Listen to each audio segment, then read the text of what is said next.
You know we love getting listener suggestions. And this one is a real gem. Yeah. You sent us an interview with a Nigerian financial expert named Geh Geh.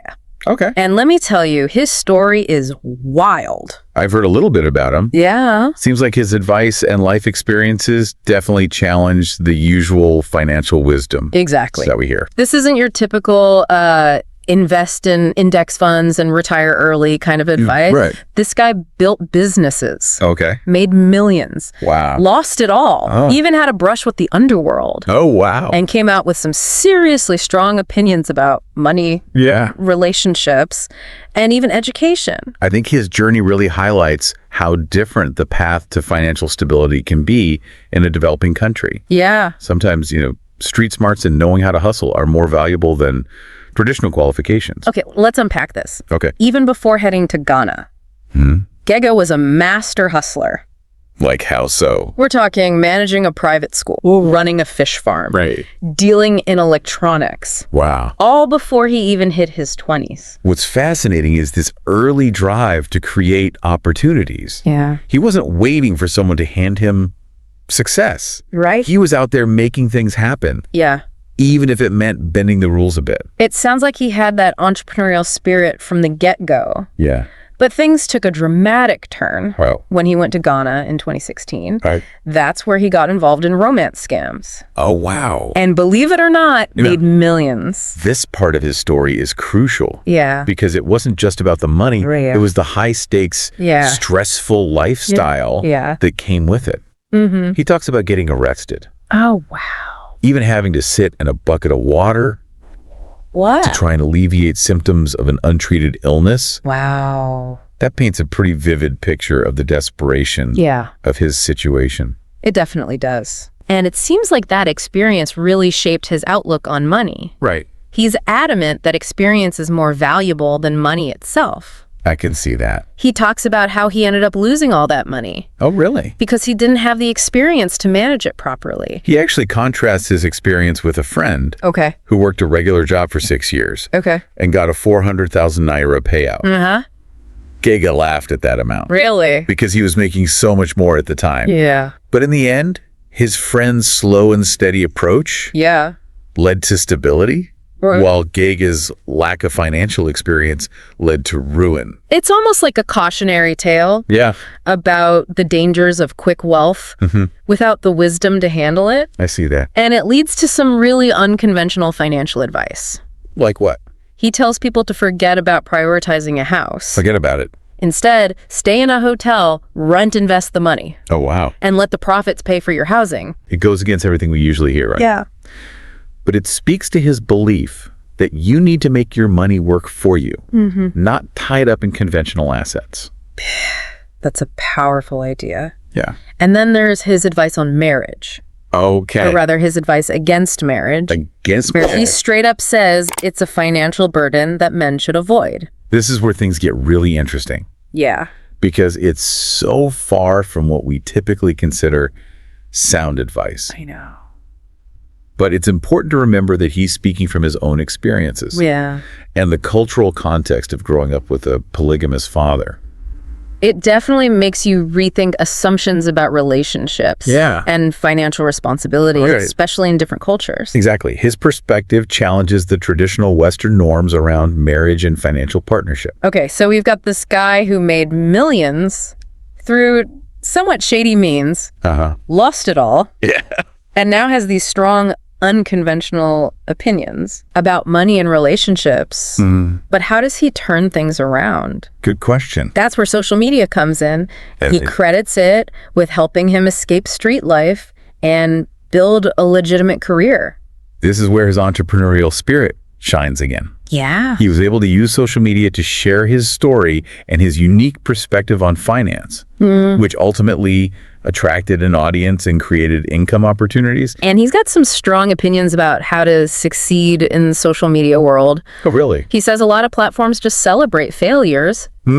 And his advice to aspiring content creators is to focus on giving real value and building an audience before trying to make money. It's about understanding your audience and providing them with something they actually need. Right. Whether it's financial advice, entertainment, or something else. Right. Offering genuine value is key to building a loyal following. But he also calls out a particular content creator who features people who are down on their luck. I think he feels like this creator is exploiting their struggles for views instead of actually helping them. This raises some important questions about the ethics of content creation. Yeah, that does. Especially when it comes to potentially exploiting vulnerable individuals for profit. It's a gray area for sure. Yeah. But GehGeh's criticism points to a bigger issue. What's that? Are we just consuming content for entertainment? Yeah. Or do we have a responsibility to be mindful of the potential consequences? It's a good question to consider, especially as we navigate the ever-evolving landscape of social media and online content. And speaking of challenging norms, Geh Geh doesn't hold back when it comes to his views on education. He's quite skeptical of the traditional school system, drawing from his own father's experience. Literally. His dad was highly educated but struggled financially, which led Geh Geh to believe that apprenticeships and learning from successful individuals are more valuable than spending years in a classroom. So he's basically saying, skip the degree, find a mentor who's already crushing it in the real world. Yes. He places a higher value on practical skills and real-world experience over theoretical knowledge. Which, to be fair, has worked out pretty well for him so far. Yeah. He's currently running several legitimate businesses. Such as? Including a hotel. A fashion brand. And a music promotion platform. It really does reinforce the idea that there are multiple paths to success. Yeah. While formal education has its place, right, it's not the only way. Yeah. Especially in a dynamic entrepreneurial environment. And this is where things get really interesting. Okay. He has two specific business ideas for starting with little to no capital. Okay. And they both involve tapping into local resources and connections for real estate. Okay. He suggests becoming a realtor and leveraging social media for marketing. Yeah. No need for a huge upfront investment, just hustle and connections. And for exportation. And for exportation, he recommends acting as a middleman, sourcing raw materials like shea butter from Nigeria. Okay. And selling them to places like Dubai. So again, it's about capitalizing on existing resources and connections. These ideas really highlight his adaptability and ability to spot opportunities within his environment. Yeah. He's looking for ways to connect supply and demand, even if it means starting small. And you know what? Yeah. It seems to be working for him. It does. Indeed, his journey is a fascinating case study in unconventional success. Yeah. Built on hustle resilience and a willingness to challenge the status quo. Definitely. It certainly is, but we've only scratched the surface of his unconventional wisdom. I know, right? Remember his advice against marriage? Well, he goes even deeper, saying men should avoid it. Avoid marriage. Because women use it as a way to drain their finances. Wow. Okay, that's a pretty strong statement. Yeah. I'm curious, does he offer any examples or explanations to back that up? He does. He brings up Cristiano Ronaldo as an example of a successful, wealthy man who doesn't have a wife. So he's pointing to a high-profile example of someone who's achieved success and happiness without being married. Exactly. But is that really a fair comparison? I mean, Cristiano Ronaldo's situation is pretty unique. That's true. Yeah. It's important to remember that Geh Geh is speaking from his personal experiences and observations within his own cultural context. Right. While his views might not be representative of everyone, they do offer a different perspective. Okay, so let's try to understand where he's coming from. Okay. He mentioned that his father had multiple wives, right? Yes. Did he say how that influenced his view of marriage? He did. He talks about how women in his family worked to support the family. Okay. While his father, despite being well-educated, didn't contribute financially. Wow. It sounds like that experience really shaped his perspective on the financial dynamics of relationships. It makes sense that seeing those dynamics firsthand would have a big impact on his views. He even said he doesn't believe in love, right? Well, not exactly. Oh, okay. He clarified that he could be in love with a woman without marriage being involved. Okay. He brought up Cristiano Ronaldo and his partner, Georgina Rodriguez, as an example. Okay. They have children and are clearly in love, but aren't married. So he's making a distinction between love and the institution of marriage. Yeah. He seems to be saying that commitment and love don't require a legal contract. That seems to be his point. He emphasizes the financial burden of marriage, Right. claiming it's all about responsibility, Yeah. especially when children are involved. And he even compared dating in Nigeria to adoption, What? suggesting that men are expected to take on full financial responsibility for their girlfriends, Oh, wow. which he clearly sees as a problem. It's a provocative analogy, but it highlights his belief that men are often expected to bear the brunt of financial responsibility in relationships. Right. And he sees marriage as amplifying that burden. So his solution is to avoid the perceived traps of marriage altogether, Yeah. which I guess explains why he mentioned having a baby mama and multiple girlfriends. Yes, and he's very open about it, claiming his tradition permits him to have multiple women. So he's embracing a polygamous lifestyle, much like his father. It seems so. It's interesting how his personal experiences have shaped his philosophy Yeah. on relationships and finances. It's a clear example of how our upbringing and cultural background can significantly influence our views on these matters. But it also raises a bit of a contradiction. How so? He advises against supporting women financially in relationships. Yeah. But he clearly has a son with his baby mama and likely provides for his child. It seems his advice is more about avoiding the perceived financial pitfalls of marriage, particularly the legal and financial obligations that come with it, right. rather than shirking all responsibility. That makes sense, but he doesn't stop there. Oh, no. He gets even more specific about what men should not do for women financially. He says they shouldn't pay for transportation to see them Wow. and should never pay for a woman's education. He believes those actions create a sense of obligation and financial dependence, Right. which he sees as detrimental to a healthy relationship. He even went so far as to say that women will leave a man after he's paid for their education because they'll see themselves as being on a different level. Again, it's a cynical view of relationships, likely shaped by his own experiences and observations. Okay, so we've covered his unconventional views on love and marriage. Yeah. Now, remember how he criticized the content creator Right. who featured struggling people on his platform? Right. He felt like that creator was exploiting them for views, right? Exactly. He accused the creator of being spiritually bankrupt Wow. and escaping from the boundary between good and evil. Pretty strong words. Yeah. It definitely seems like he felt a strong sense of moral outrage. Right. He was particularly bothered by the way the content creator would highlight people's past successes Yeah. before their downfall, emphasizing the contrast. He saw it as a form of exploitation, playing on people's vulnerabilities for entertainment value. And remember, Geh Geh believes that social media often celebrates failures. Yes. He saw this content creator as contributing to that problem.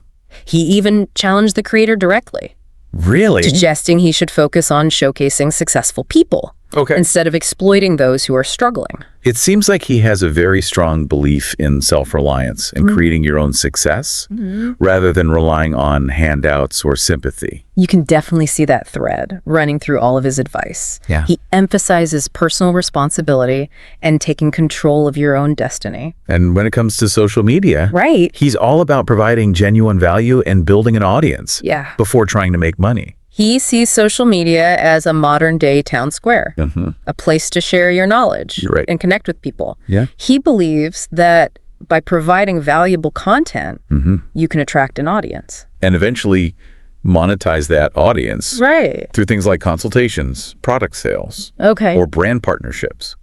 He uses himself as an example, saying he escaped street life Oh, wow. by providing value Yeah. through sharing his financial advice and life experiences on social media. And it seems to be working. Yeah. He charges $2,000 for private one-hour consultations. Wow. And he has a sizable following online. It's an interesting model. Yeah. He's essentially built a personal brand around his unconventional wisdom and experiences. Exactly. And it goes back to his core belief in the value of experience. Yeah. He's taken his life lessons, both good and bad, Right. and turned them into a source of income and influence. Which brings us back to his advice on starting businesses with little capital. He mentioned real estate and exportation, right? Yes. For real estate, he suggests becoming a realtor, Okay. leveraging social media to market properties and earning commissions on sale. It's a low barrier to entry business that relies heavily on networking and hustle. And for exportation, he recommends acting as a middleman, Okay. sourcing raw materials like shea butter from Nigeria and selling them to countries like Dubai and Saudi Arabia, Right. where there's a high demand for these types of products.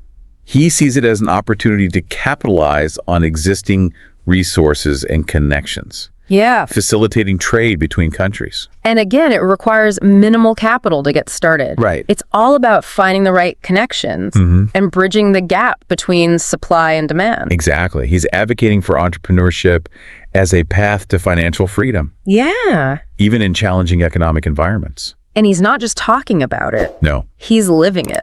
really. He owns a hotel in Warri State called Celebrity Hotel. And it's not just a small operation. No. He has 15 rooms, which means he's putting his money where his mouth is when it comes to the hospitality business. He's also got a fashion brand called Rox Fashion, which is still in development. And it sounds like he's focused on promoting up-and-coming artists through his music promotion platform. Wow. He's definitely a multifaceted entrepreneur. It sounds like it. But what really stands out Yeah. is his perspective on formal education. Right. He's skeptical of the traditional school system, Yeah. especially after seeing his own father struggle financially despite having a master's degree. He's a strong advocate for apprenticeship and mentorship, believing that learning from someone who's already successful in the real world is more valuable than spending years in a classroom. He even suggests that the traditional Igbo system of apprenticeship, Okay. where young people learn a trade by working under an experienced mentor, is a more effective way to achieve financial success. He points to the success of many Igbo businessmen who didn't necessarily go to university, Yeah, but thrive through apprenticeships and hard work. right. He sees it as a proven model for success. So he's essentially advocating for a more practical, hands-on approach Yeah. to learning and building a career. Especially in a context where traditional education might not be the most effective path to success. Exactly. He values real-world experience and skills over theoretical knowledge. And he believes this approach is particularly relevant in Nigeria, Yeah. where the formal education system often fails to equip young people with the skills they need to succeed in the real world. He even criticizes the curriculum, saying that many of the subjects taught in schools are not relevant to the needs of the Nigerian economy. He uses the example of someone studying horticulture or actuarial science, Okay. arguing that those fields might not offer many opportunities in Nigeria. He feels that these degrees often lead to unemployment or underemployment, leaving graduates struggling to find jobs that match their qualifications. So he's advocating for a shift in focus, away from traditional academic subjects and towards more practical vocational training. He believes that this would better prepare young people for the realities of the Nigerian job market Yeah. and empower them to create their own opportunities. He even makes a comparison to developed countries, Right. pointing out that vocational skills are highly valued in those societies, Yeah. and people are expected to be proficient in a trade. He believes that Nigeria should adopt a similar approach, Right. emphasizing skills development and entrepreneurship as pathways to economic empowerment. It's a bold vision, It is. and it certainly challenges conventional thinking about education and career paths, but it's a perspective that's grounded in his own experiences and observations. It does make you wonder, Yeah. could incorporating elements of apprenticeship into more traditional educational models Right? provide a more well-rounded experience? Yeah. Especially in contexts like Nigeria, where practical skills are so crucial. It really does. You know, you sent in this interview because you're considering starting your own business, right? That's right. I've always been drawn to entrepreneurship, Yeah. but the thought of starting from scratch can be daunting. It's definitely a leap of faith, but maybe Geh Geh's story can offer some inspiration, I hope so. even if we don't agree with everything he says. Right. What struck you as the most helpful or insightful part of his journey? His advice on real estate and exportation really caught my attention, Okay. particularly his emphasis on using social media and leveraging existing connections. Yeah. It feels surprisingly accessible, even for someone with limited capital. I see what you mean. Instead of focusing on needing a ton of money up front, Right. he emphasizes resourcefulness, hustle, and understanding the market. Exactly. He breaks those ideas down into actionable steps. Yeah. Like, instead of needing a massive investment to get started in real estate, he suggests becoming a realtor and building a network. Right. It shifts the focus from capital to connections and effort. I wonder if you could apply those principles to your own business idea. What kind of connections could you leverage? What unique skills or knowledge could you bring to the table? That's a great point. Yeah. I've been so focused on the financial hurdles that I haven't fully explored the resources I already have. I definitely need to think about how I can use my existing network and skills to gain traction without needing a huge initial investment. I think GehGeh's emphasis on resourcefulness is incredibly valuable, especially for aspiring entrepreneurs. Absolutely. It's about seeing opportunities where others might see obstacles. And his point about providing genuine value before seeking to monetize really resonated with me. Yeah. It's a good reminder to focus on building an audience and establishing credibility first. It's about building trust and demonstrating your expertise before asking for anything in return. Right. That approach seems much more sustainable in the long run. Absolutely. It's about creating a genuine connection with your audience and showing them how you can help them solve a problem or achieve their goals.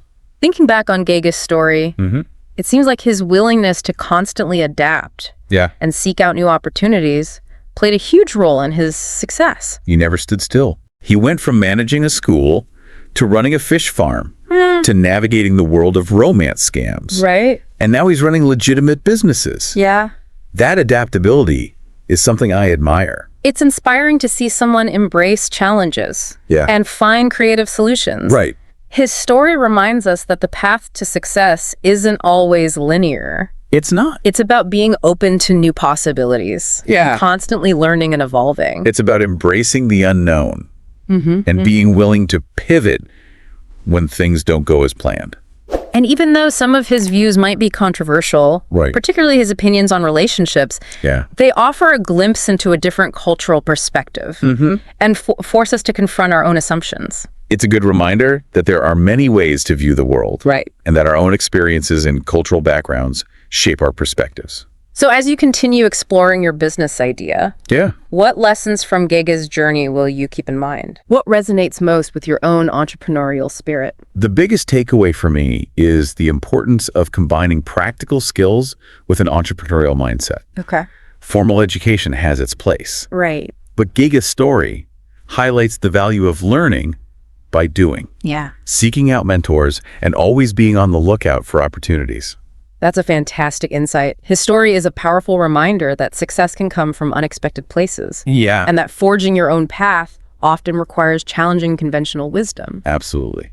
It's been a fascinating deep dive. It has been. And I feel like I have a lot to think about as I move forward with my own entrepreneurial journey. I feel that. Thanks for taking me on this wild ride. Thanks for joining us on this deep dive. It's been a fascinating exploration of an unconventional path to success. And remember, no matter what your path is, keep learning, keep adapting, and keep diving deep.